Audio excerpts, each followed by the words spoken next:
নমস্কাৰ আজি আমি দশম শ্ৰেণীৰ এক্সাৰসাইজ 1.1 ৰ 5 নম্বৰ প্ৰশ্নটো কৰিম তো 5 নম্বৰ প্ৰশ্নটোত কি দিয়া আছে ইউক্লিডৰ বিভাজন প্ৰেমিকা ব্যৱহাৰ কৰি দেখুৱা যে যিকোনো যোগাত্মক অখণ্ড সংখ্যাৰ ঘনফলটো 9m, 9m+1 নাইবা 9m+8 আৰহিৰ তো ইয়াৰ কুৱেশ্যনটো আমি পঢ়ি কি বুজি পালো ইয়াত যে ইয়াত অখণ্ড সংখ্যা আছে তো মই কি কৈছিলো যত যত অখণ্ড সংখ্যা থাকিব তাত ইউক্লিডৰ বিভাজন প্ৰেমিকাটো কেনেকৈ লিখিম আমি a = bq + r লগত লিখিম r ৰ মানটো b আৰু 0 তকে সদায় কি হ'ব r ৰ মান b তকে সৰু হ'ব আৰু 0 তকে ডাঙৰ আৰু সমান হ'ব তো যত যত অখণ্ড সংখ্যা পাম এই দুটা সূত্ৰ লিখিম তো এতিয়া আমাৰ ধাৰণা অকমান হ'ল যে এনেকুৱা ধৰণৰ কুৱেশ্যন অখণ্ড সংখ্যা থাকিলে আমি এটো লিখিম আৰু এই সূত্ৰ হিচাপে কৰি যাম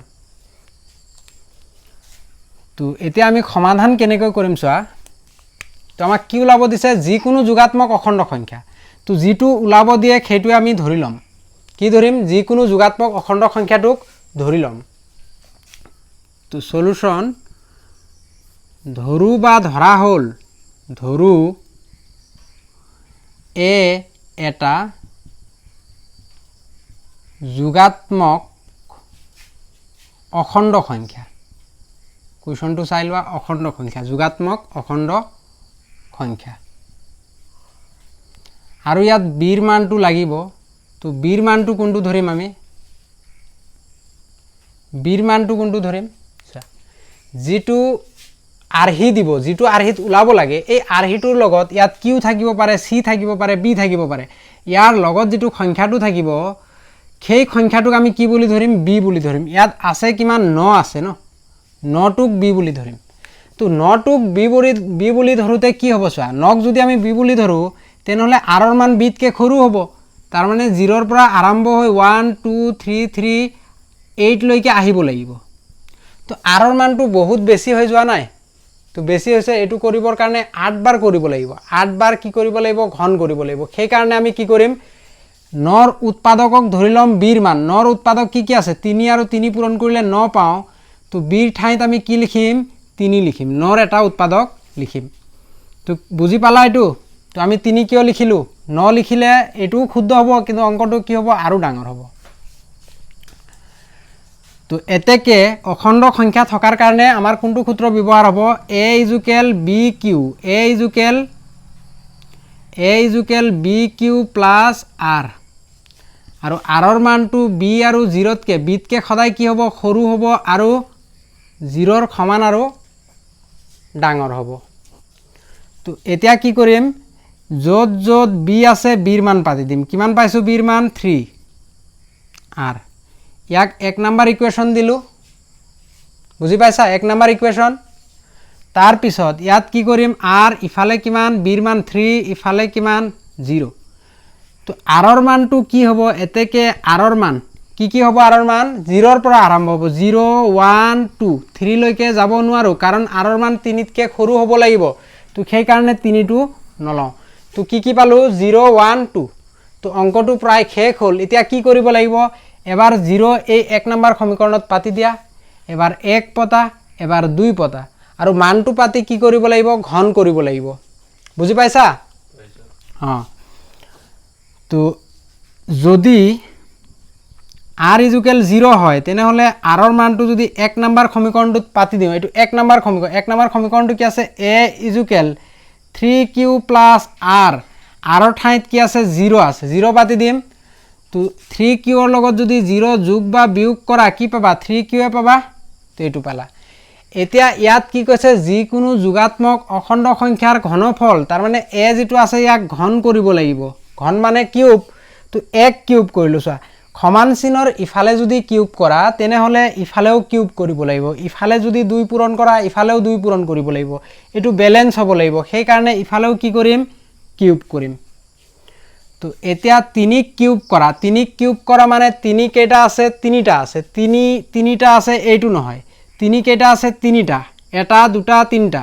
3টা 3 পূৰণ কৰিলে কিমান হ'ব 3 3 গুণ 9 9 3 গুণ কিমান 27 কিউব কৰিলে কিমান পাবা কিউব পাবা এটো a কিউবৰ মান পালা আমাক কিন্তু আৰহিটো কোনটো লাগিব চোৱা ইয়াত 9m নাইবা 9m + 1 আৰহিৰ হ'ব লাগিব তাৰমানে 9টো আমাৰ কমন আনিব লাগিব 9টো কি কৰিব লাগিব কমন আনিব লাগিব তো সাইডত 9 লিখিম এতিয়া ব্ৰেকেটৰ ভিতৰত লিখিম 9 ৰে 27ক কেইবাৰ যাব 9 ৰে 27ক 9 3 গুণ কিমান 27 9 ৰে 27ক কেইবাৰ 3 বাৰ ইয়াত বাকি কি থাকিল কিউ কিউব তো এটো হৈ গল আৰু ব্ৰেকেটৰ ভিতৰত যেটো পাম ইয়াক কি বুলি ধৰিম m বুলি ধৰিম তো 9 3 কিউ কিউবক কি বুলি ধৰিছো m তো এটো কি হৈ গল 9m প্ৰথমটো আমি পাই গলো 9m আৰহি পাই গলো তো ইয়াত ব্ৰেকেটৰ ভিতৰত লিখি দিবা এতেকে m = কি ধৰিছা 3 কিউ কিউব ইয়াক কি বুলি ধৰিছা m বুলি ধৰিছা আৰু ইয়াত যত ঘন কৰিছা লিখি দিবা ঘন কৰি বুজি পালা এটো ঠিক একেদৰে ইয়াত এতিয়া কি পাতিবা যত 0 আছে তাত 1 পাতিবা তো মই এটো মহাৰি দিছো যদি r ৰ মান 1 হয় তেনেহলে আকৌ একত পাতিম তো একত পতাৰ লগলে 1 নম্বৰ সমীকৰণ a = 3q + r আছিল r ৰ ঠাইত কি পাতিম 1 পাতিম তো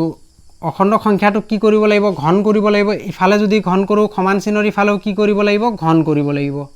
ঘন কৰিলো এতিয়া ঘন কৰোতে আমি কি পালো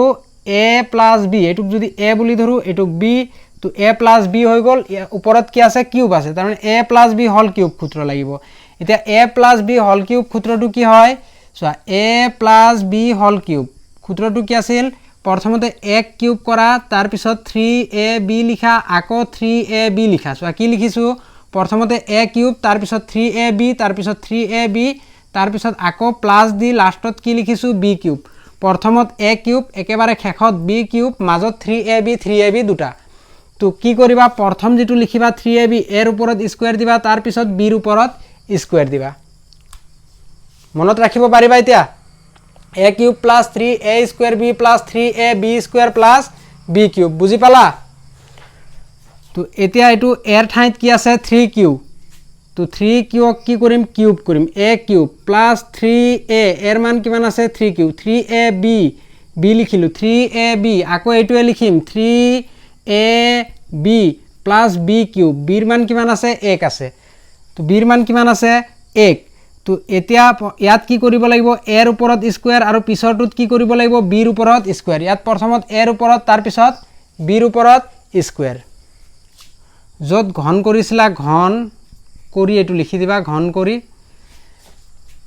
তো এতিয়া ভাঙি দিয়া ব্ৰেকেটৰ ভিতৰত ইয়াত কিমান আছে 3 কিউব কৰিলে কিমান পাও 27 পাও কিউব কিউব কৰিলে কিউব ব্ৰেকেটৰ ভিতৰটো প্ৰথমতে ভঙা এটো কিমান পাবা 3 দুটা কিমান হৈ যাব 3 3 গুণ কিমান 9 9 আৰু 3 পূৰণ কৰিলে কিমান 9 3 গুণ 27 27 আৰু 1 সোয়া ইফালে 9 এটো 3 কিউব কৰিলে 9 9 আৰু 3 কিমান 9 3 গুণ 27 27 আৰু 1 কিমান হ'ব 27 ইয়াত কিউ কিউৰ ওপৰত কি আছে স্কয়াৰ আছে কিউ স্কয়াৰ হ'ব এটো কিউক যদি স্কয়াৰ কৰা কিউ স্কয়াৰ আকৌ প্লাস ব্ৰেকেটৰ ভিতৰত যেটো আছে হেতু প্ৰথমতে ক্যালকুলেশন কৰা একক স্কয়াৰ কৰিলে কিমান পাবা 1 পাবা ইফালে 3 আৰু 3 পূৰণ কৰিলে 9 9 ৰ লগত যদি 1 পূৰণ কৰা কি পাবা 9 পাবা কিউ আছে কিউ একক কিউব কৰিলে কিমান পাবা 1 পাবা আকৌ কি কৰিব লাগিব আমাৰ 9 টো বাহিৰত আনিব লাগিব কাৰণ 9m হ'ব লাগিব 9m আৰহিৰ বনাব লাগিব তো ইয়াত যদি 9 কমন লও 9 ৰে 27ক কেইবাৰ যায় 3 বাৰ কিউ কিউব প্লাস 9 ৰে 27ক কেইবাৰ যাব 3 বাৰ কিউ স্কয়াৰ প্লাস 9 ৰে 9 কেইবাৰ যাব 1 বাৰ 1 আৰু কিউ কিউ অকলে লিখিলেও ইয়াৰ আগত কি আছে 1 আছে +1 তো ব্ৰেকেটৰ ভিতৰত দিয়াটো কি লিখিবা m বুলি লিখিবা 9m প্লাস শেষত কি আছে 1 তো এটো যদি m হয় তেনেহলে 9m + 1 হৈ গল তো আমি এতেকে m ৰ ঠাইত কি লিখিছো 3q cube plus 3q square plus q m ৰ সমান বুলি ধৰিছো বুজি পালা এটো তো ঠিক একেদৰে আৰু কি কৰিম এতিয়া r ৰ ঠাইত কি পাতিম 2 পাতিম যেতিয়া r ৰ ঠাইত 2 পাতিম তেতিয়া কি হ'ব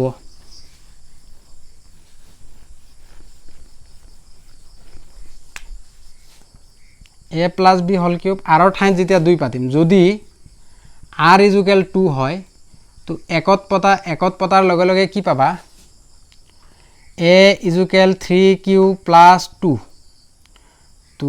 দুয়ো ফালে ঘন কৰিব লাগিব অখণ্ড সংখ্যাটো ঘন কৰিলো স্কোয়াৰ থাকিলে যদি কয় বৰ্গ কৰা তেনেহ'লে স্কোয়াৰ কৰিবা, ঘন ক'লে কি কৰিবা, ঘন কৰিবা। ইয়াতো a + b হোল কিউব সূত্ৰ লাগিব। কেনেকৈ লিখিম, প্ৰথমটো কিউব কৰিম, a কিউব প্লাছ 3a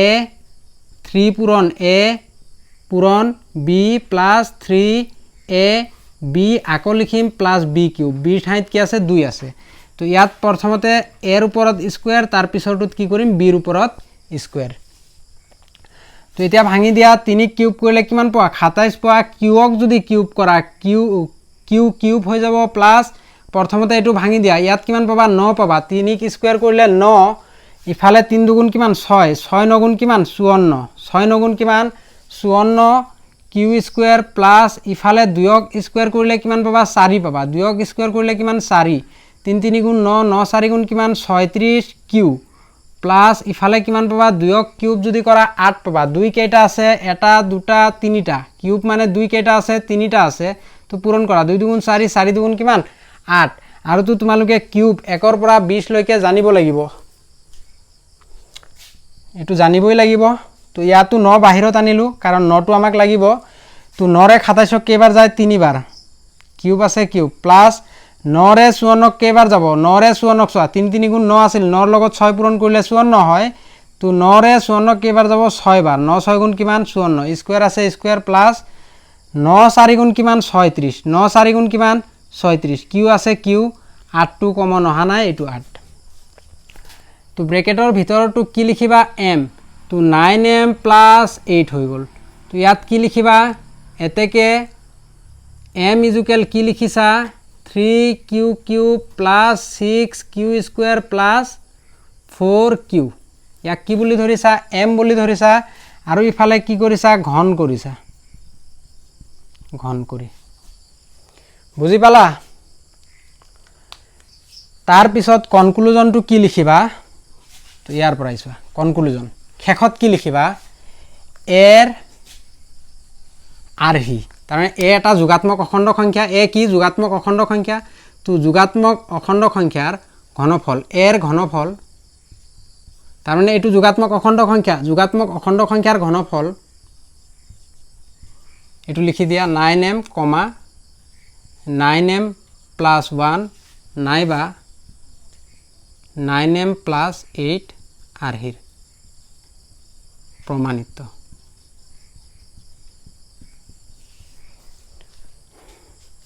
তোমালোকে ইয়াৰ ইন্ট্ৰডাকশ্যন যি পাৰ্টটো আছে সেইটো চাবা।